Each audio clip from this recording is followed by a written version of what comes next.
Bonjour à tous, j'espère que vous allez tous bien. Aujourd'hui on se retrouve pour une nouvelle vidéo. Et donc première chose, déjà, je m'excuse sur l'luminosité. Luminosité, c'est dur à dire.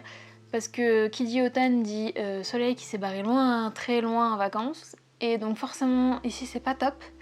J'espère quand même que ce sera pas trop pourri. Mais sinon, désolée. J'ai fait mon mieux, hein, mais j'ai pas réussi à faire revenir le soleil pour cette vidéo.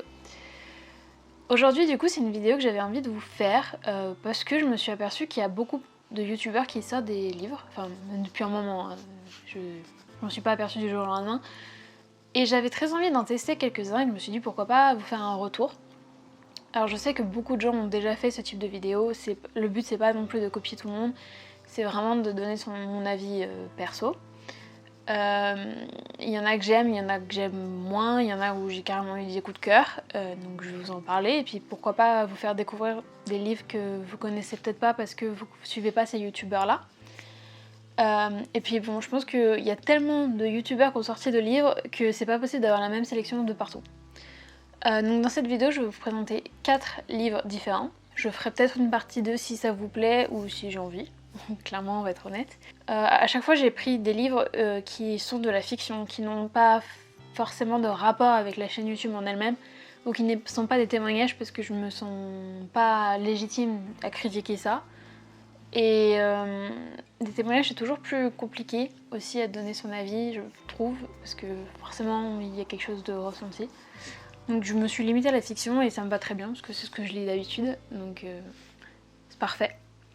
Du coup, j'ai pris 4 livres et donc on va commencer tout de suite avec le premier, qui est je pense celui que j'ai lu en premier. Ça fait beaucoup de premiers, mais jusque là c'est logique du coup, et c'est donc le livre de Y penser, qui est donc l'ultime expérience. Donc Y penser ou Bruce Benamran, qui est sorti je pense l'année dernière si je dis pas de bêtises. Sachant qu'il en a déjà sorti un autre cette année, qui vient à peine de sortir la semaine dernière je crois. Donc en général, quand on en sort un deuxième, c'est que le premier a été plutôt un succès. Et je commence très fort parce que je commence avec un coup de cœur. Voilà, autant vous dire. Parce que c'est typiquement le genre de livre que je lis. C'est de la fiction, ça je l'ai dit, mais c'est un thriller en fait. Et donc pour vous résumer un peu l'histoire, on va suivre Sylvain Guérin, qui est un homme, ma foi, tout à fait lambda, si ce n'est qu'un jour, il regarde le JT à la télé comme tous les matins, et il voit un affreux accident qui a tué un homme qui s'appelle Sylvain Guérin. Donc est-ce que c'est un homonyme? La coïncidence serait grosse, mais bon, il continue sa journée, tout va bien, jusqu'au moment où il va recevoir un SMS qui lui dit de ne surtout pas aller au boulot, de rester chez lui parce qu'il est en danger de mort. Voilà. Donc évidemment on va s'apercevoir qu'il y a un lien entre les deux. On nous parle dans le résumé de machination scientifique, de course-poursuite, d'engrenage industriel, enfin de complot, etc. Tout ce que j'aime. Honnêtement, si on m'avait pas dit que c'était un youtubeur qui avait écrit ce livre, je vous aurais cru sans problème. C'est ultra bien écrit, c'est prenant du début à la fin. On retrouve un peu la patte de Y penser dedans, puisque forcément il est question de mémoire, de questions scientifiques, donc on trouve un peu de vulgarisation scientifique, donc on perd pas l'identité du youtubeur, mais pour autant ça passe pas en premier plan. On sent qu'il a voulu écrire une histoire pour écrire une histoire et pas forcément pour avoir un produit dérivé de sa chaîne. Et honnêtement j'ai adoré, je vous l'ai dit, c'est un coup de cœur et je vous le recommande à 1000%. Voilà. Je compte forcément lire le deuxième du coup, et pourquoi pas vous en dire plus dans la partie 2 je pense. Peut-être un bon plan. Ensuite on va rester dans le texte, l'écrit, avec un livre qui vient tout juste de sortir, qui est donc Les histoires extraordinaires de Amy Elter, qui n'est pas une histoire en tant que telle puisque c'est un recueil de contes. Déjà on peut s'apercevoir que le livre en lui-même est un objet livre absolument magnifique. Franchement, je pense que c'est ce qui a attiré l'œil et fait que je l'ai vu en magasin, parce que honnêtement j'ai pas eu tant l'impression qu'elle fasse beaucoup de communication dessus. Mais oui, clairement il est magnifique. On a des illustrations aussi qui sont à tomber par terre. Hop. Montre une au hasard. Voilà.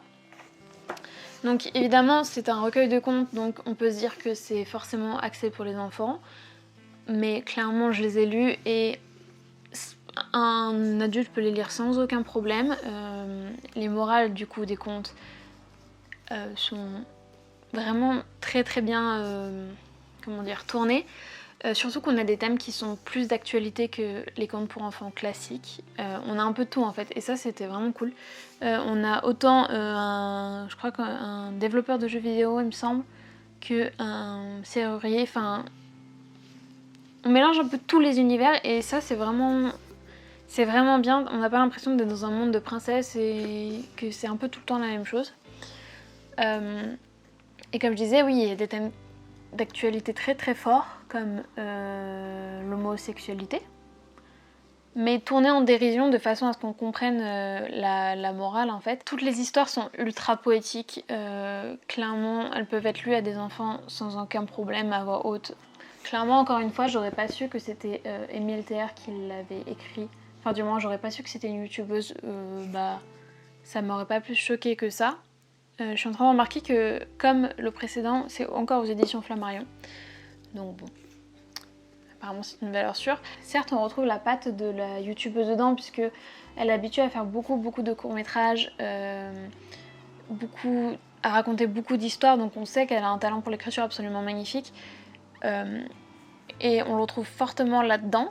En plus, les illustrations, j'ai l'impression, ne sont pas faites par la même personne tout du long. Je suis pas sûre de cette info, j'espère que je me trompe pas. Je ne me trompe pas. Encore une fois, elle a pris. Je sais pas si c'est elle ou c'est les éditeurs, mais ils ont pris des illustrateurs de talent. Et ça en fait un objet absolument fou qu'il faut avoir chez soi. Et d'ailleurs, une de ces histoires a été adaptée sur sa chaîne YouTube dans un court-métrage, donc Monsieur Temps. Je ne sais pas si vous l'avez vu, mais si vous l'avez vu, sachez que c'est une histoire qui est dans ce recueil. Voilà. Ensuite, les 2 livres qui me restent ne sont pas vraiment des livres, dans le sens où ce ne sont pas des romans ou des contes ou ce genre de choses, mais ce sont un manga et une BD. C'est encore plus difficile de juger, je pense, parce que personne n'aime les mêmes graphismes, personne n'aime le même humour. Parce que oui, les deux sont basés sur le ressort de l'humour, donc ce n'est que mon avis personnel. Déjà, on va commencer avec Key and He de la chaîne YouTube Le Rire Jaune. Donc du coup, il a fait le scénario, les dessins ne sont pas de lui, mais de Fanny Antini. Et première chose qui pêche pour moi, c'est que je n'aime pas les dessins. Ils sont beaux, c'est pas le problème, mais c'est clairement pas le genre de dessin que j'aime retrouver dans des mangas, et ça m'a un peu sorti de l'histoire, donc c'est ce qui m'a déplu. Après, en soi, on retrouve très bien l'humour de la chaîne YouTube. Là, pour le coup, on ne doute absolument à aucun moment de l'identité de l'auteur derrière. Donc, ce sont plein de petites histoires reliées par un fil conducteur, qui est que, en gros, les 2 personnages principaux, qui sont frères, comme par hasard, vivent dans un monde séparé en 4. Et dans le leur, en fait, ils vivent dans le monde du divertissement. Voilà. Vous comprenez pourquoi je dis qu'on ne doute pas de l'identité du youtubeur. Et donc ça donne lieu à beaucoup de petites scénettes humoristiques, qui sont ma foi très drôles, hein, parce que j'ai rigolé à plusieurs endroits, mais vraiment, c'est pas du tout un coup de cœur pour moi, et dommage, enfin ça peut pas plaire à tout le monde. En tout cas, le manga est très bien fait. Je pense que c'est plus tourné vers un public plus ado que ce que je suis, parce que je commence à être vieille. C'est peut-être pour ça que je n'ai pas aimé, que je n'ai pas autant accroché, ou peut-être parce que comme je lis beaucoup de mangas, j'ai pas pu m'empêcher de faire des comparaisons dans ma tête. Après, il me semble que Kevin aussi est un fan de manga, donc ça n'explique rien. Voilà, je m'embrouille, mais en gros, l'histoire est top, c'est vraiment très drôle, mais les dessins ne m'ont pas convaincue. Voilà. Ensuite, dernier livre de cette vidéo, et donc une BD, comme je vous l'ai dit, et c'est le classique Roger et ses humains, donc le tome 1. À ce jour, je crois qu'il est sorti plusieurs tomes, c'est même sûr en fait, et donc il est écrit, scénarisé par Cyprien, comme vous le voyez sur petite tête. qui est sorti il y a un petit moment et qui ne m'a pas convaincue non plus, puisque en fait on a plein, vous voyez, ça se présente comme ça, et donc par page, par double page, on a à peu près 6 mini-histoires. Et pour moi, je suis pas fan du genre, puisque une histoire égale 3 cases, et je trouve ça trop rapide, pas assez drôle pour moi. Par contre, je pense que ça plaira beaucoup à ceux qui aiment les BD du style Le Chat, ce genre de choses. Pour le coup, les graphismes, ils sont plutôt sympas.